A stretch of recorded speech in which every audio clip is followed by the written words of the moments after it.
हम जो है ryukyuमोरा विलेज पहुंच गए। माय गॉड, ये रोड जो है Guinness book of world record में भी है। देखिए सामने बड़ी खूबसूरत लग रही है ये तितलियाँ। उस ज़माने की टोपी लगाते हुए मैं मेरे ड्रेस से मैच कर रही है भाई टोपी। तो ये देखिए मैं टच करने की कोशिश कर रही हूँ जैपनीज बफलो को। पीछे नीला रंग देखिए कितना सुंदर, दो रंग दिख रहे हैं, नीला और हरा।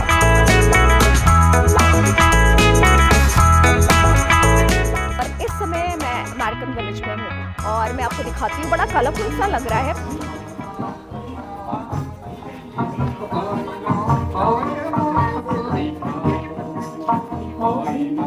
इस समय सुबह के 8:30 बज रहे हैं। तो आज मैंने क्या किया, क्योंकि ओकिनावा में इधर से ट्रैवल करना बहुत मुश्किल है, तो मैंने आज एक टूर पैकेज ले लिया है।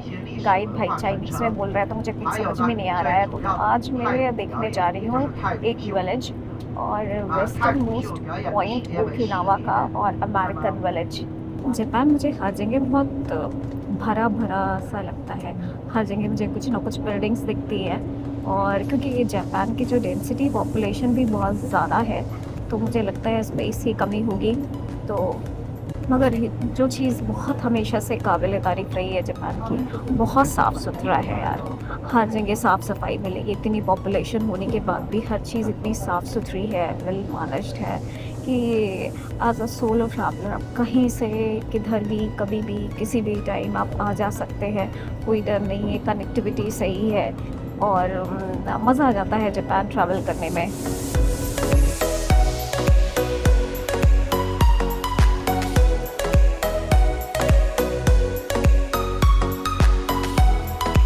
लगभग 1 घंटे की ट्रैवल के बाद हम जो है ryukyuमोरा विलेज पहुंच गए। ryukyu, जैसे मैंने आपको पहले बताया होगा अपने ब्लॉग में कि ryukyu यहाँ की पुरानी किंगडम हुआ करती थी 16th सेंचुरी में, और यहाँ उस ज़माने के लोगों को ryukyans कहा जाता था। अभी भी वो लोग हैं। ये ओकिनावा के एथनिक ग्रुप है। सामने ryukyuमोरा, और मुझे गाइड ने टाइम हम लोग को दिया है 11 बजे का, यानी 1.5 घंटे का टाइम।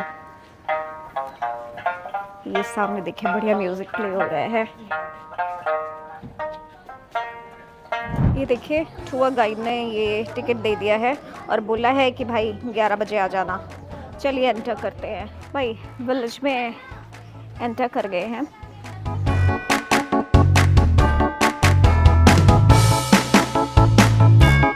यहाँ देखेंगे ये लिखा हुआ है कि ओकिनावा में कई सारे फेस्टिवल जो है ना नेचर को डेडिकेटेड हैं, और जो है टग ऑफ वॉर भी होता है। ये सामने रही, माय गॉड, ये रोड जो है Guinness book of world record में भी है।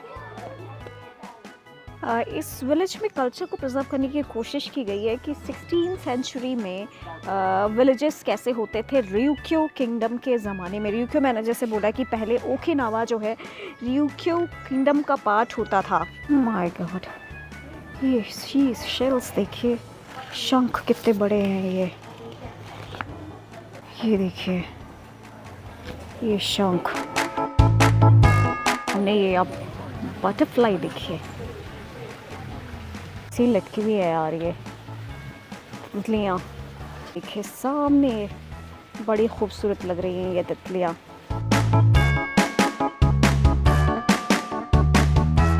देखिए यहाँ सामने आई थिंक ये छोटे छोटे कीड़े या कैटरपिलर्स हो गए हैं, उसको ये हटा रहे हैं पेड़ों से। इधर ये कैटरपिलर्स।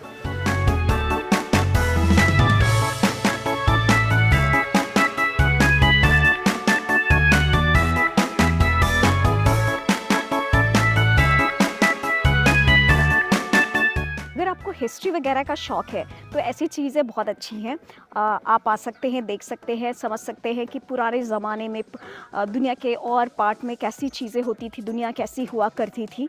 तो जैसे मैंने बोला कि ये ryukyu किंगडम, ryukyu विलेज कैसे होते तो उस ज़माने में 16th सेंचुरी में वो दिखाया गया है। और 16th सेंचुरी में यहाँ पे जापानीज़ नहीं होते थे, ये ryukyu किंगडम हुआ करती थी। और 16th सेंचुरी के बाद जापानीज़ और जापान और ryukyu किंगडम के बीच में वॉर हुआ, जो रिक्यू किंगडम हार गई तो ये एरिया जो है जापान के अंडर में आ गया, ओकिनावा। आवा मोरी डिस्टिलरी एंट्रेंस। बड़े बड़े कंटेनर रखे हुए हैं। ईस्ट एशिया में जो है बहुत सारी अल्कोहल जो है आपकी कोरिया, चाइना, जापान, ये राइस से बनती है। तो ये इस वाली डिस्टिलरी में भी जो अल्कोहल दिखाई गई है ये भी राइस से बन रही है।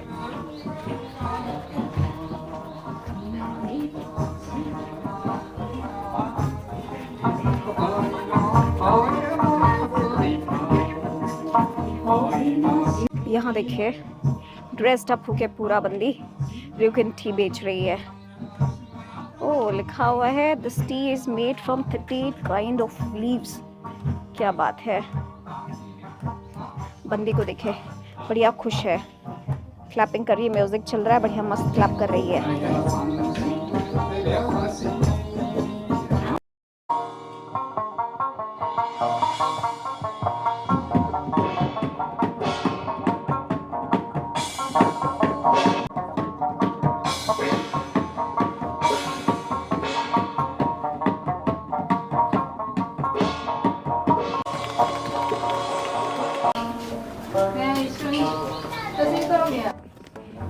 भाई उस ज़माने की टोपी देखिए, ये देखिए टोपी, अब मैं आपको लगा के दिखाती हूँ। ये देखिए, ये उस ज़माने की टोपी लगाते हुए मैं, मेरे ड्रेस से मैच कर रही है भाई टोपी। तो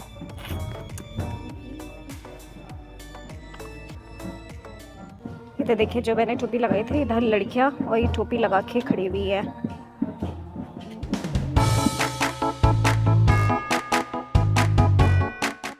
ये देखिए जापानीज बफलो, 16th सेंचुरी में भी इस तरह से यूज़ किया जाता था इनको शुगर केन से शुगर निकालने के लिए। और ये जैसे अपने देश में भी वैल्यूज़ होती है ना जोतने के लिए, वैसे ये है जापानीज बफलो। ये देखिए कितनी खतरनाक लग रही है, इसकी सींग तो देख लीजिए भाई, सींग बहुत खतरनाक है। I can touch.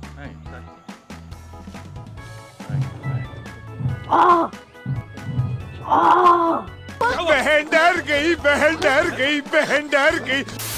No no no no, she is not interested. ये देखिए मैं टच करने की कोशिश कर रही हूँ जापानीज बफलो को। ये देखिए ये पुराने ज़माने में शुगर केन निकालने के लिए यूज़ की जाती थी।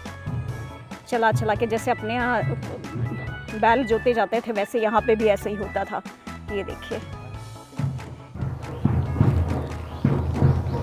लग रहा है पुराने ज़माने में ना सारे गांव एक जैसे ही होते थे।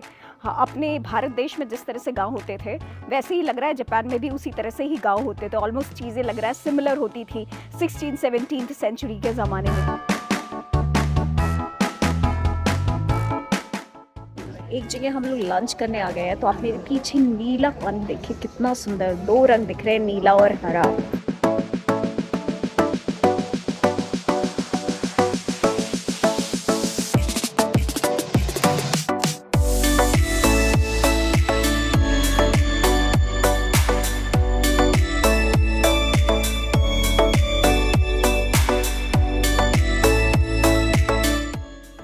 धूप बहुत तेज है और इस समय मैं हूँ नीले समंदर के पीछे। आप देखिए मेरे पीछे कितना नीला समंदर दिख रहा है। ये देखिए जापान के ओकिनावा शहर में, उसके आई थिंक वेस्ट कोस्ट पे, ये देखिए पीछे है आपके नीला समंदर, पैसिफिक ओशन। मैं लंच करके ना अब आप देखो पानी के पास आ गई हूँ। क्या पानी लग रहा है यार, हरा नीला पानी। ये देखिए साफ सुथरा पानी। चलिए चलते हैं जरा पानी के अंदर। पानी के अंदर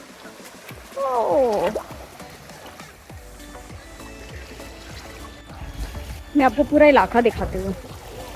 ये देखिए ये बीच एरिया छोटा सा रिजॉर्ट का ही होगा और ये इधर इसका पानी।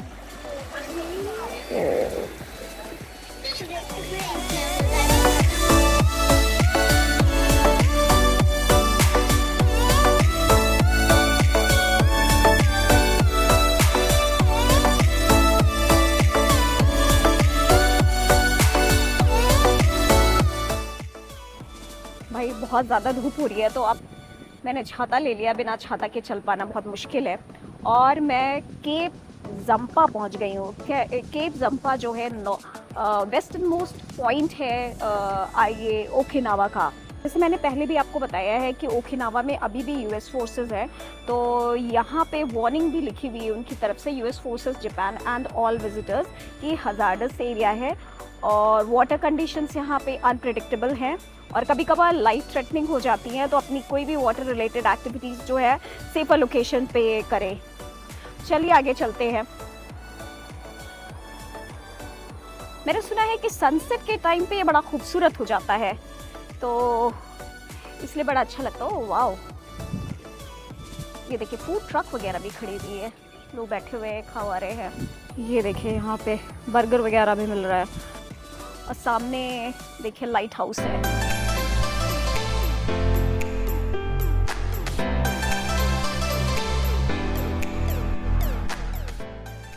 ये देखिए इधर जंपा पॉइंट के बारे में भी लिखा हुआ है, तो ये लाइमस्टोन जो आपको दिख रहे हैं यहाँ पे देखेंगे वो रियोक्यू लाइमस्टोन है। ये देखिए सब कुछ इसके बारे में लिखा हुआ है यहाँ पे।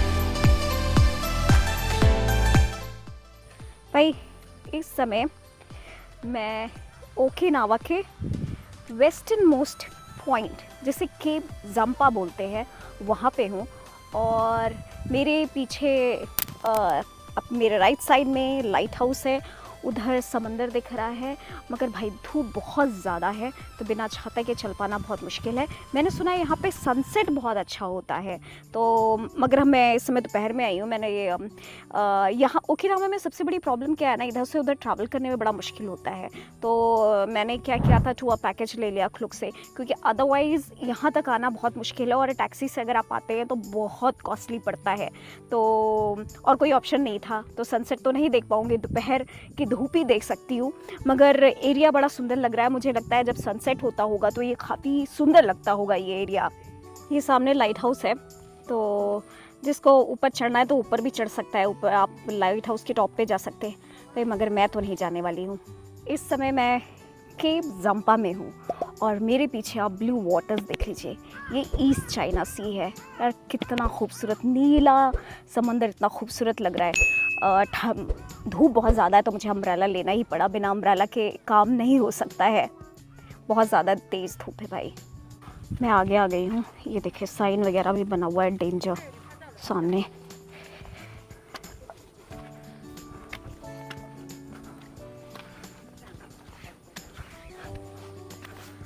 ओह सही व्यू है यार, इधर से आप समंदर देख लीजिए, क्या सही लग रहा है। समंदर की लहरों की आवाज़ बहुत ज़्यादा तेज़ है, तो वार्निंग में लिखा हुआ था कभी कभार ये स्टोन के ऊपर तक जो है पानी की लहर आती है, मगर कलर तो जो सुंदर लग रहा है ना। जापान से नीला समंदर, कुछ लोग नीचे मछलियाँ भी पकड़ रहे हैं।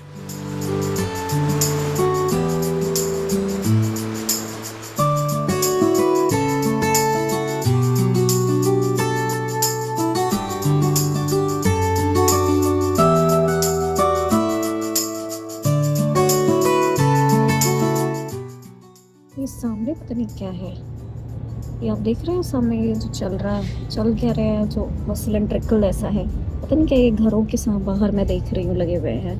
जापान में देखेंगे ना, बिजली के जो तार होते हैं ना वो अंडरग्राउंड नहीं होते हैं, बाहर खंभे पे लगे होते हैं। ये देखिए खंभा होता है बिजली का, ये देखिए सारे कैसे लटक रहे हैं बिजली के तार।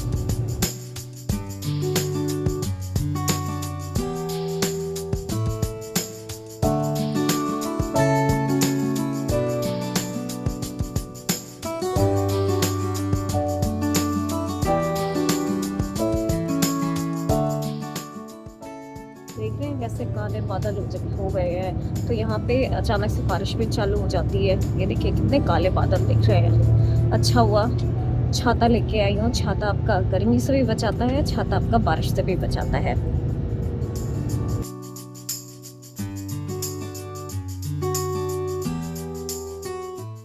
ये देखिए सामने अमेरिका का फाइटर प्लेन्स का बेस, ये देखिए मैं आपको जूम करके दिखा रही हूँ।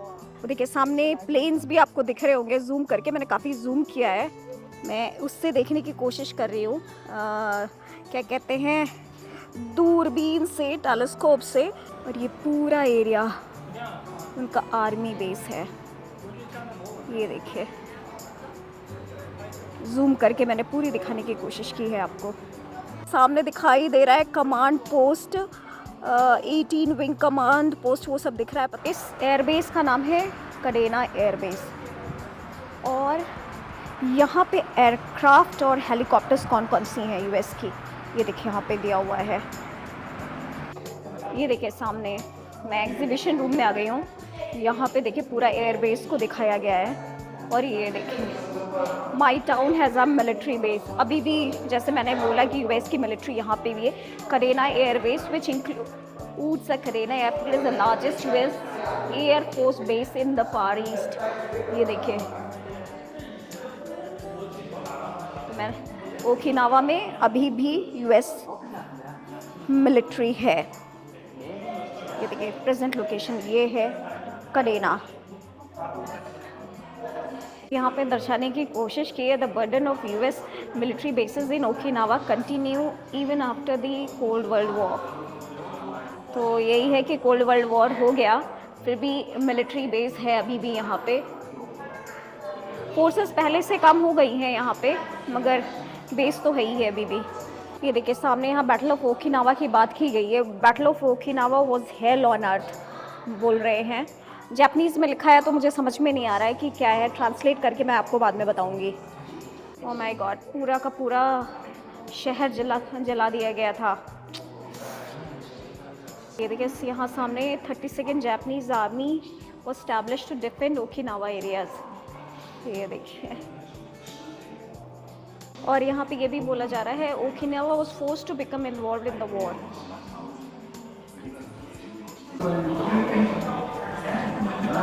ये है ग्राउंड फ्लोर, तो यहाँ पे खाने पीने की शॉप्स वगैरह है, ये देख लीजिए पे चारों तरफ शॉप्स वगैरह है खाने के लिए। थर्ड और फोर्थ फ्लोर इंटरेस्टिंग है यहाँ पे। अब जैसे मैंने आपको पहले बताया कि यूएस की मिलिट्री है अभी भी, दो जो है ओकिनावा वापस कर दिया गया था जापान को, तो जो थर्ड और फोर्थ फ्लोर पे वहाँ पे जो है कडेना एयरबेस जो है यूएस का, उसके बारे में बताया गया है। अगर आप और टेलीस्कोप से एयरबेस को देख भी सकते हैं, अगर क्या कहते हैं हेलीकॉप्टर्स और प्लेन्स वगैरह और या फाइटर जेट्स खड़ी रहती है तो आप उन्हें भी देख सकते हैं। तो एक इंटरेस्टिंग चीज़ है अगर आप वो सब जानना चाहते हैं।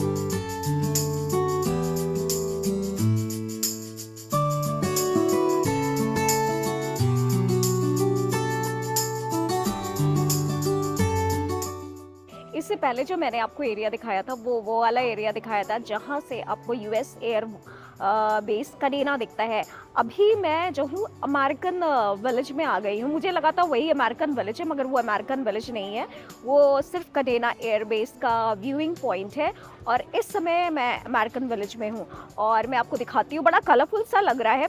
मैं तो यूएस नहीं गई हूँ, तो मगर आप मुझे देख के बताइएगा क्या यूएस के विलेजेस ऐसे ही कलरफुल होते हैं क्या इतने?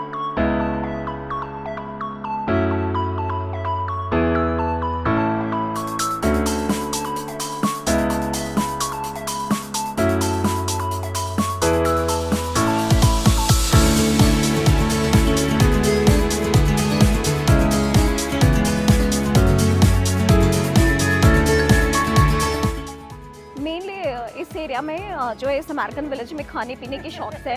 तो ऐसी जगह है जहाँ पे अगर आपको खाना पीना है, चाय वाय पीनी है, कॉफ़ी पीनी है और चीज़ें कुछ शॉपिंग वगैरह करनी है तो आप यहाँ आके बैठ सकते हैं, एंजॉय कर सकते हैं। कलरफुल काफ़ी बनाया है, ये देखिए। तो अच्छी जगह है टाइम स्पेंड करने के लिए और मेनली फ़ोटो खिंचवाने के लिए। तो क्योंकि कलर्स वलर्स बहुत ज़्यादा हैं तो फ़ोटोज़ वगैरह अच्छी आएंगी। तो सही लग रहा है यार ये कलर। ये इधर देख लीजिए स्ट्रीट। शाम में मुझे लगता है इस एरिया में बड़ी रौनक हो जाती होगी। और ये सामने बढ़िया समंदर दिखता हुआ।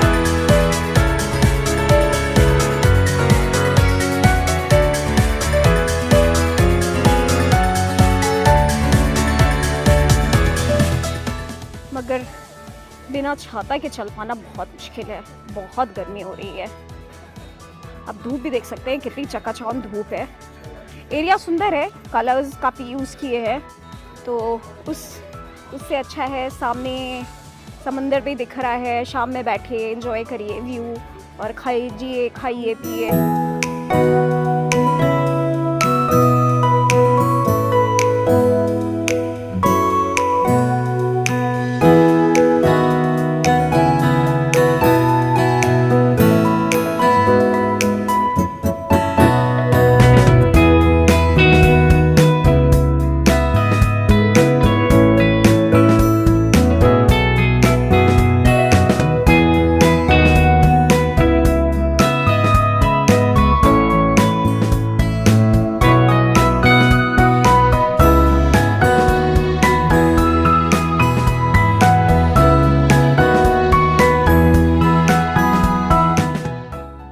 ये बस है जिसमें मैं ट्रैवल कर रही हूँ। ये देखिए नीली नीली बस, ये रही मेरी सीट में यहाँ बैठी हुई हूँ।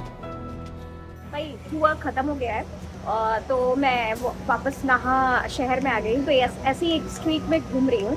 अब मुझे मज़ेदार चीज़ दिखी भाई, आम मिल रहा है। आम मिले और खाया ना जाए, ऐसा तो हो नहीं सकता। तो मैंने सोचा क्यों ना जापान के आम ट्राई किए जाए। फ्रेश मैंगो शेप्ड आइस है, फ्रेश मैंगो डाइस्ड है कटा हुआ, fresh mango soft serve ice cream है और फ्रेश मैंगो स्मूदी भी है। तो काफ़ी कुछ है।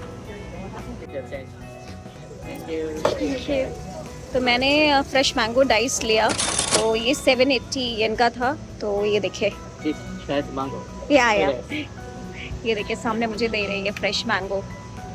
देखिए कितना बढ़िया लग रहा है।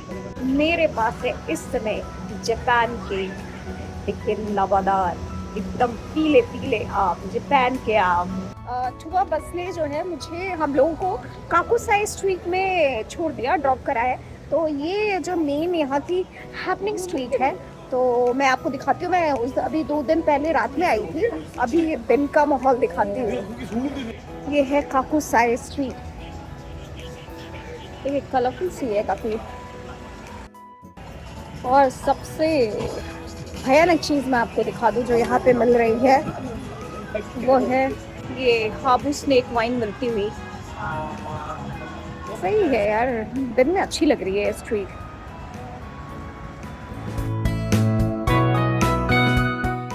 शॉप है यहाँ पे सुशी मिल रही है। तो मैं सोच रही हूँ कि कुछ ट्राई करूँ। मुझे यहाँ पे मैं सोच रही हूँ चीज़ सुशी ट्राई करती हूँ।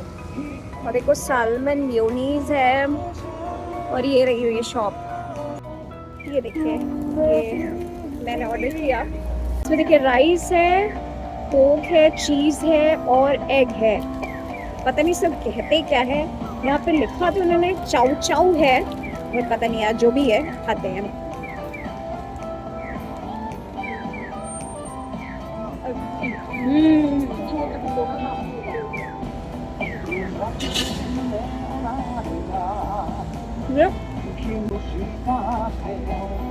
और इसके मैंने दिए 500 येन। एक चीज़ और यहाँ पे बहुत खाई जाती है, वो है आपका पर्पल स्वीट पोटैटो। तो मैं सोच रही हूँ उसको भी ट्राई करके देखती हूँ कि कैसा है पर्पल स्वीट पोटैटो जापान का। दुकान तो मुझे लगता है स्टोर पूरा का पूरा स्वीट पोटैटो का ही बना हुआ है, स्वीट पोटैटो की चीज़ों से ही बना हुआ है। चलिए चलते हैं ज़रा।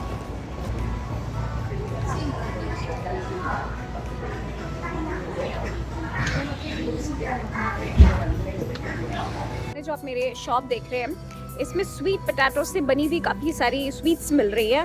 तो पर्पल स्वीट पोटैटो से तो मैं अभी एक स्वीट लेके आ गई और उसे खाने जा रही हूँ।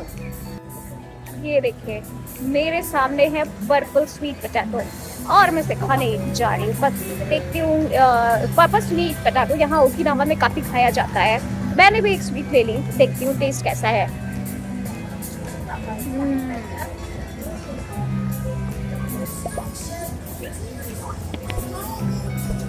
अच्छा है भाई। जो नीचे वॉफल की लेयर है वो बड़ी अच्छी दे रही है, इसके साथ टेस्ट बढ़िया जा रहा है, दोनों का कॉम्बिनेशन।